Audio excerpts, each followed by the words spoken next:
আমাদের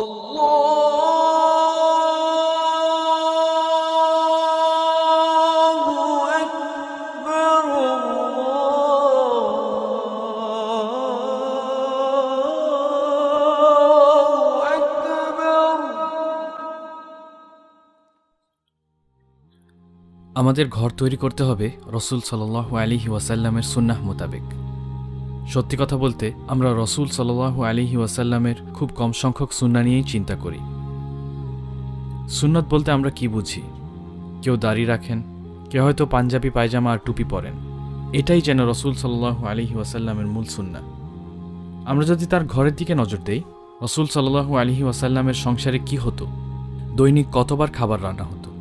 তাঁর স্ত্রীদের বর্ণনায় আসে অনেক সময় মাসখানেক পার হয়ে যেত তারা কোনো রান্নাবান্না করতেন না। আমরা যদি আমাদের পুরোটা সময় রান্না করে আর খেয়ে দিয়ে পার করে দেই, তাহলে আমরা আমাদের সন্তানদের সঠিকভাবে বেড়ে তোলার সময় পাব কিভাবে? রসুল আল্লাহ সুবহানাহু ওয়া তাআলার মনোনীত ব্যক্তি। আল্লাহ তাআলা অন্য সবার চেয়ে তাকে বেশি ভালোবাসতেন। কোরআনে এসেছে, ইন কুনতুম তুহিব্বুনাল্লাহা ফাত্তাবিউনি। অর্থাৎ রসুল সাল্লাল্লাহু আলাইহি ওয়াসাল্লামকে আল্লাহ এতটাই ভালোবাসতেন যে আমরা রসুল সাল্লাল্লাহু আলাইহি ওয়াসাল্লামকে অনুসরণ করলে আল্লাহ আমাদের ভালোবাসবেন। কিন্তু আমরা তাকে অনুসরণ করছি না। করছি কোথায়? শুধু কি দাড়ি বড় করার ক্ষেত্রে? কোনো সন্দেহ নেই এটি একটি প্রতিষ্ঠিত সুন্নাহ। 2 মাস চলে গেছে রসুল সাল্লাল্লাহু আলাইহি ওয়াসাল্লামের ঘরে কোনো রান্না হয়নি, অথচ আমরা দিনের অধিকাংশ সময় রান্নাঘরেই পার করে দেই। আমরা এত বেশি খেতে চাই যে স্বামী স্ত্রী উভয়ই ব্যস্ত থাকেন রান্না করা এবং তার জন্য অর্থ উপার্জন করা নিয়ে। তাহলে কিভাবে আমরা আমাদের সন্তানদের গড়ে তুলব? এরপর আমরা তাদের শেখাই তারা কিভাবে খাবে। তো এভাবে করে সারাটা জীবন পার হয়ে যায় রান্না করতে করতে আর খাওয়া দাওয়া করতে করতে। এটা বিশ্বাসীদের জীবনযাপনের ধরন হতে পারেই না। এসব ছাড়তে হবে। রান্না করতে হয় না এমন খাবার খেয়েও বেঁচে থাকা সম্ভব।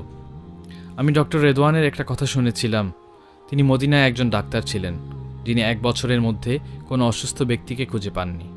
কেন? কারণ লোকজন জানত কিভাবে খেতে হয়।